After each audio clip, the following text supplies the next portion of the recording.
The local task force coordinator for the community-led Total Sanitation initiative at the development workshop in Namibia noted that the initiative was first started after the outbreak of hepatitis E, where it had sensitized members of informal settlements on the sanitation issues. The initiative, which has been implemented in informal settlements of 8 towns in the country, is driven by 2 key intervention areas, namely to motivate citizens to improve hygienic behavior and to build their own toilets, with the aim of turning these areas in towns open defecation free.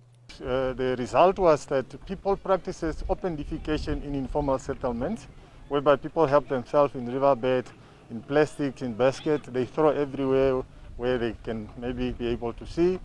So we started off introducing a CLTS project. It's total lead sanitation. And then we brought up also a toilet, which is a local enterprise, whereby the community, the vendors, people that are passing by, people that play soccer sports in the soccer field, they can make use of the toilet. They can also have a look on the structure that is set up by the project for them also to go and build their toilet.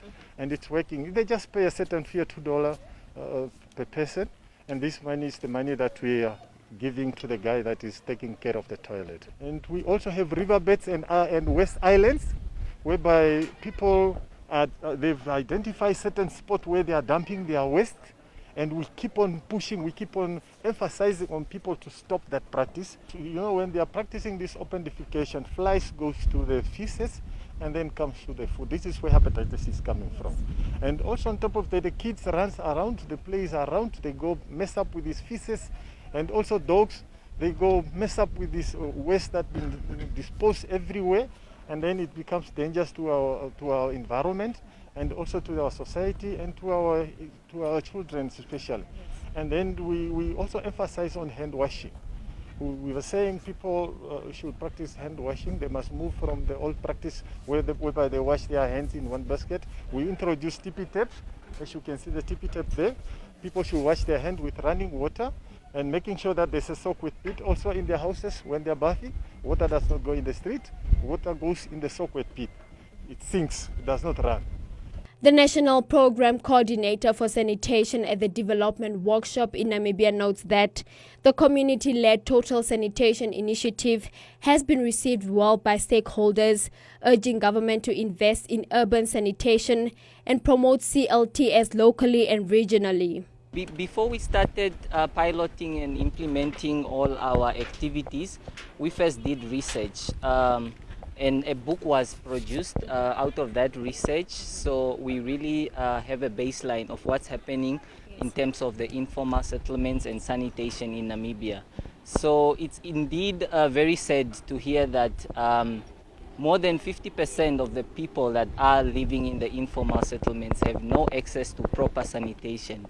And access to proper sanitation means that people do not have access to safe drinking water, they do not have access to safe toilets, they do not have any access to solid waste management. So these are the real threatening challenges that are somehow not promoting hygiene in the informal settlements. When we say that more than 50% of the people that are living in the informal settlements do not have access to a safe toilet, it means that on average a human being is able to produce a half a kg of waste. And here in the households in the informal settlements, we have 4 to 6 people that are living in one household, and their waste ends up exactly in the riverbed, or it ends up somewhere in a waste island somewhere. And the method we are using is that we do what we call sheet calculation. So we during our triggering events, we do invite also community members to participate. So we find out how many people are there in their house. If they don't have access to a toilet, where does all this waste ends up in? And then we can even calculate that to say per day, this is an estimate amount of waste that ends up in the riverbed. So when we say 50 tons of waste that is laying around in the riverbed. This affects because people use the riverbed as the deposit place of waste. There is no other way waste ends up. There is no sewer connection in these areas.